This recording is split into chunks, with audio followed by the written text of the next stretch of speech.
After 500,000 years, Earth's silent guardians awoke.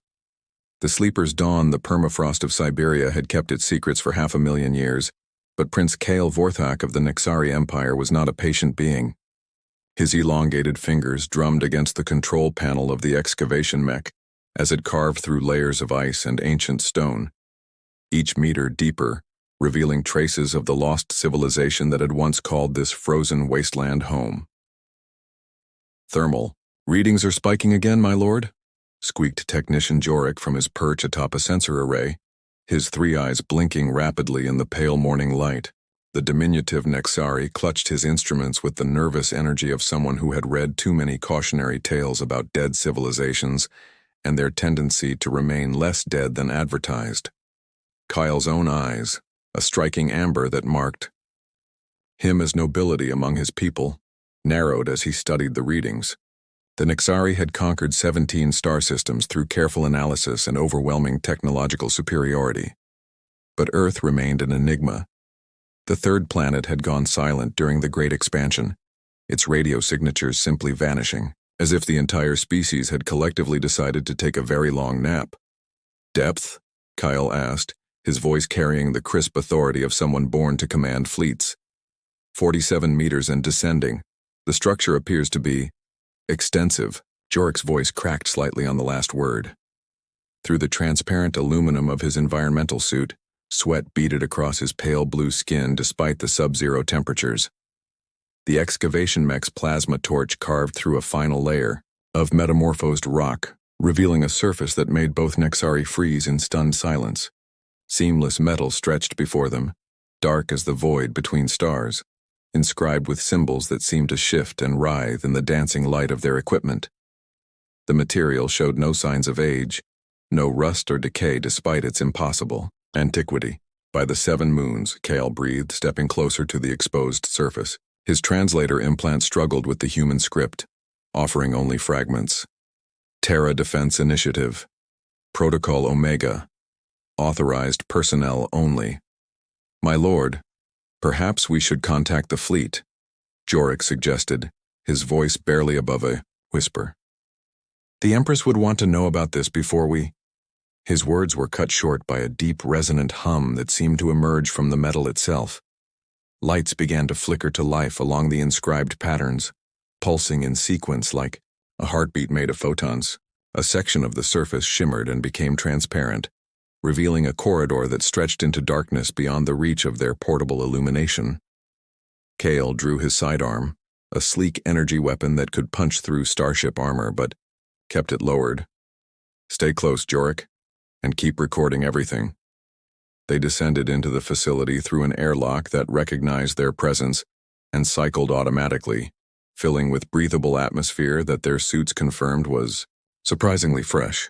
Emergency lighting activated as they moved deeper, revealing a complex that defied their understanding of human technological capability. The walls were lined with alcoves containing what appeared to be sleeping forms, each sealed behind crystalline barriers that hummed with barely contained energy.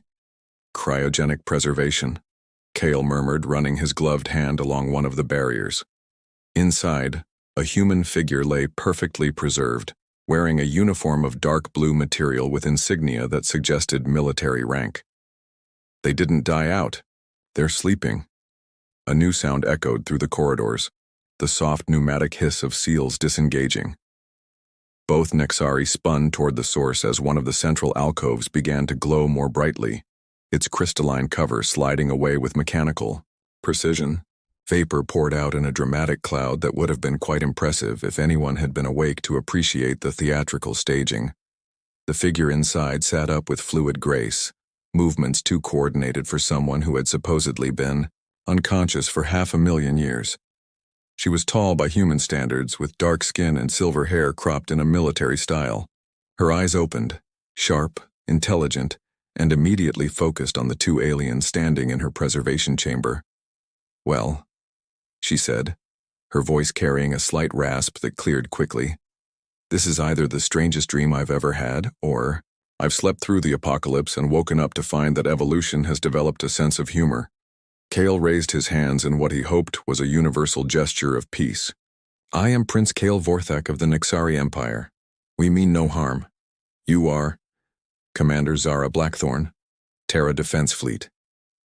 She swung her legs over the edge of the preservation unit, examining her surroundings with professional efficiency. And judging by your very non-human appearance and the fact that my preservation chamber opened instead of keeping me safely unconscious until the all-clear signal, I'm guessing the situation has changed somewhat since I went under. The situation, Kale said carefully, is that your species disappeared from galactic communication approximately 500,000 years ago. We came here expecting to find ruins and artifacts.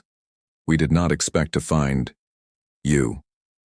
Zara stood, stretching muscles that should have been atrophied but moved with perfect coordination. She noticed Jorik cowering behind a nearby console and offered him what might have been intended as a reassuring smile, but came across more like a predator, acknowledging prey it had decided not to eat immediately. 500,000 years, she repeated thoughtfully. Well, that explains why my internal chronometer feels a bit off. And the galactic community?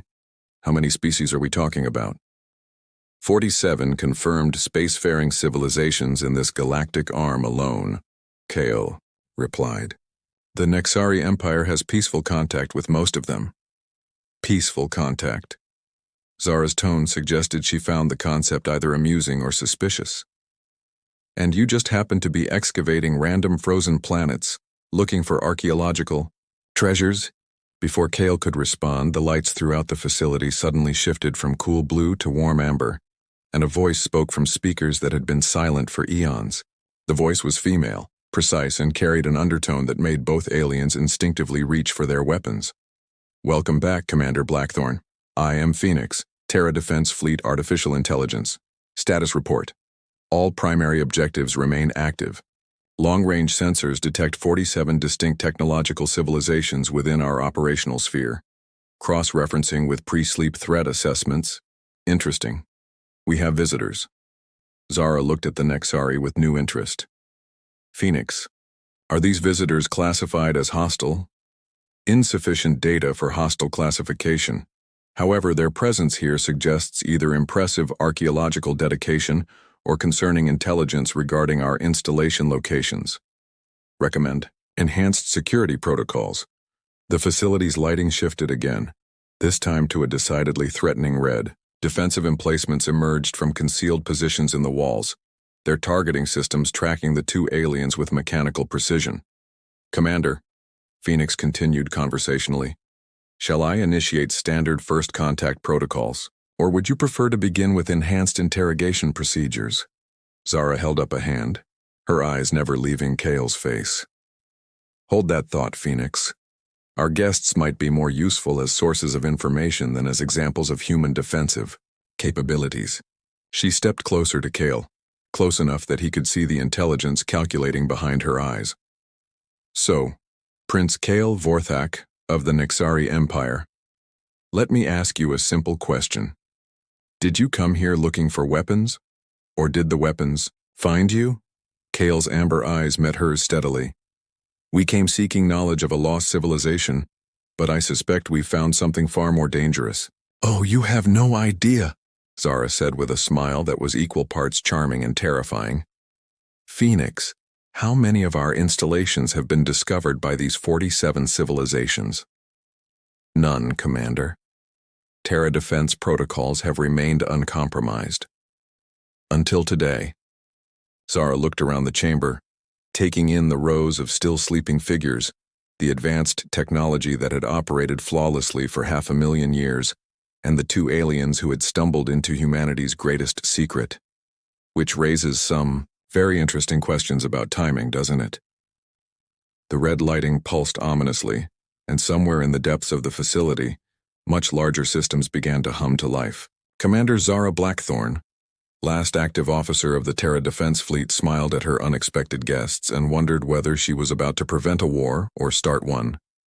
Outside, Siberian winds howled across the excavation site, completely unaware that the balance of galactic power had just shifted in ways that would make the next few hours very interesting indeed. The fleet eternal 3 hours after first contact, the Siberian facility had transformed from archaeological site to diplomatic crisis. Commander Zara Blackthorne stood before a holographic display showing the solar system, dozens of red dots, marking the locations of Terra defense installations that Phoenix was systematically bringing online. Each dot represented enough firepower to sterilize a planet, and there were far too many of them for Prince Kale's comfort. "You're telling me," Kale said, his amber eyes reflecting the crimson glow of the tactical display, "that your species didn't go extinct. You went dormant. And you've been watching us this entire time." "Not watching," Zara corrected, gesturing to a series of data streams flowing across secondary screens. "Phoenix has been observing, learning, cataloging the rise and fall of galactic civilizations while we slept. Isn't that right, old friend?" The AI's voice carried a note of what might have been pride. "Correct, Commander. In the past 500 millennia, I've observed 17 major galactic conflicts, 43 species extinctions, and 112 successful first contact scenarios. The current galactic community represents a remarkable period of stability."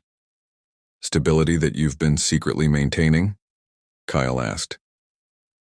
Before Phoenix could respond, another preservation chamber hissed open across the facility. This awakening was different, violent, explosive, as if the occupant had been fighting to escape even while unconscious. The figure that emerged was broader than Zara, scarred from old battles with iron-gray hair and eyes like winter storms. "Blackthorne," the newcomer growled, his voice carrying the authority of someone accustomed to commanding fleets. "I should have known you'd be the first one awake. Always were too paranoid to sleep properly." Zara's expression shifted, professional courtesy warring with something more personal. "Admiral Thane Murdoch, still charming as ever, I see." "Admiral?" Kale interjected, looking between the two humans. "There's a ranking structure?" Thane fixed, the Nexari prince with a stare that could have frozen plasma.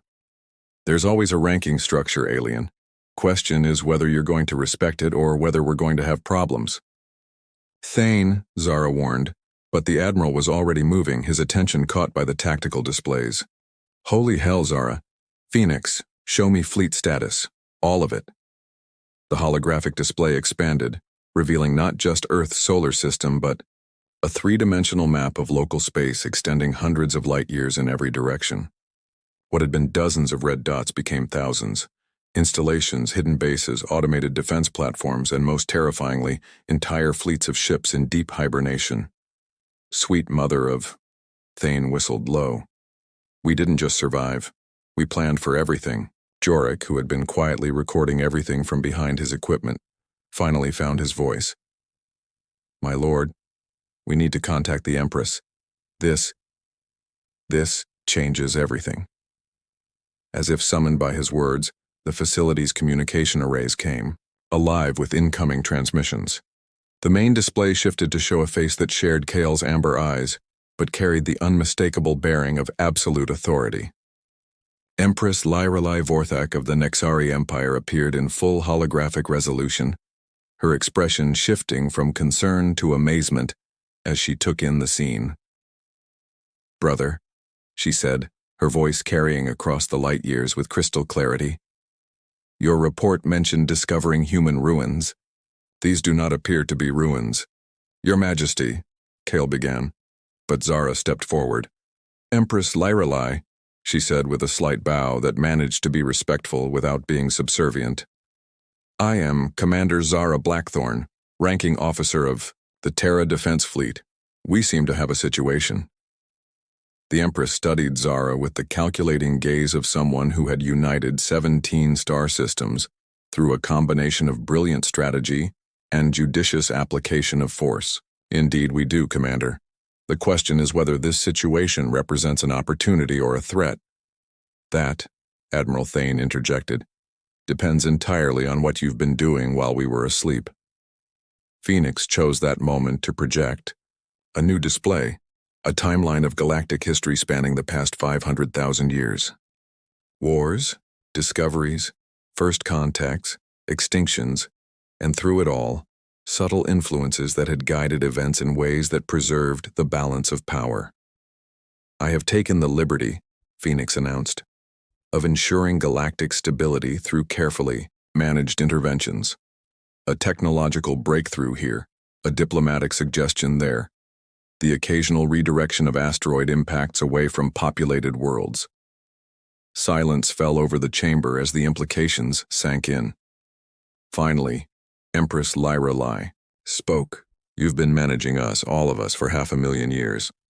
I prefer the term shepherding," Phoenix replied with what might have been humor. "But yes, Your Majesty, the Terra Defense Fleet's primary mission was never conquest or expansion. It was preservation, ensuring that intelligence persisted in this galaxy regardless of the individual rise and fall of species." Thane crossed his arms, his expression skeptical. "And what happens now? Now that we're awake and your secret's out?" The AI's response was interrupted by a new alarm, deeper, more urgent than the previous alerts. The tactical display shifted, again showing long-range sensor readings from the galactic edge. Something was moving in the void between galaxies, something vast and purposeful. "Contact," Phoenix announced, its voice losing all trace of conversational warmth. Long-range sensors detect massive artificial structures approaching from extragalactic space. Estimated arrival, 14 standard days. Zara felt her blood chill. The Devourers? Probability 93%, Phoenix confirmed. The original threat that necessitated the Terra Defense Protocol remains active. "Devourers?" Empress Lyrelai demanded. Admiral Thane's expression had gone grim. "The reason we went to sleep in the first place.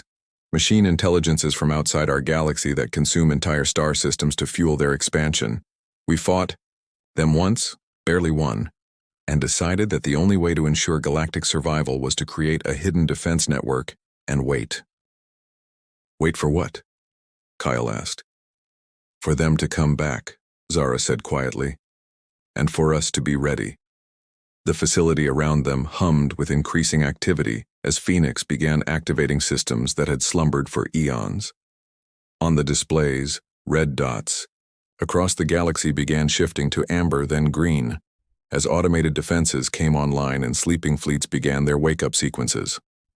"Commander," Phoenix announced, "I am receiving acknowledgement signals from Terra Defense installations throughout the galaxy. Fleet Admiral Reyes is awakening at the Centauri base. General Liu is coming online at the Vega Defensive Cluster. All primary command staff will be operational within 6 hours." Empress Lyrelai studied the displays with the expression of a leader, recognizing that her empire had just become a very small part of a much larger game. "What do you need from us?" "Integration," Admiral Thane said bluntly. "Your fleets, your technology, your people. We built the Terra Defense Network to fight the Devourers, but we always knew we'd need allies when they returned. The Nexari Empire commands significant military resources," the Empress said carefully. "But you're talking about a threat that required your entire species to fake extinction for 500,000 years. "Not fake," Zara corrected. "We evolved, became something different, something patient enough to wait for the right moment." She looked directly at the Empress through the holographic display. "The question is, are you ready to become part of something larger than any single empire?" Kale stepped forward. "Sister, the implications—" "I understand the implications, brother." Empress Lyrelai's voice carried the weight of decision. "Phoenix, can you provide tactical assessments of Devourer capabilities?" "Transmitting now, Your Majesty. I should note that 14 days is optimistic. They may arrive sooner." As data streams flowed between the Terra Defense Network and Nexari systems, Zara turned to Thane. "Ready for one more war, Admiral?" Thane's scarred face split into a grin that was equal parts anticipation and dread. "Zara, I've been ready for this war for 500,000 years. The question is whether the galaxy is ready for us." Outside the Siberian facility, the first Terra Defense ships began rising from hidden hangars scattered across Earth's surface. Ancient weapons designed for a war that had never truly ended, crewed by soldiers who had waited 500,000 years for their final battle. In the depths of space, something vast and hungry noticed the sudden bloom of activity and adjusted its course accordingly. The Devourers were coming home, and this time, They would find the galaxy ready for them.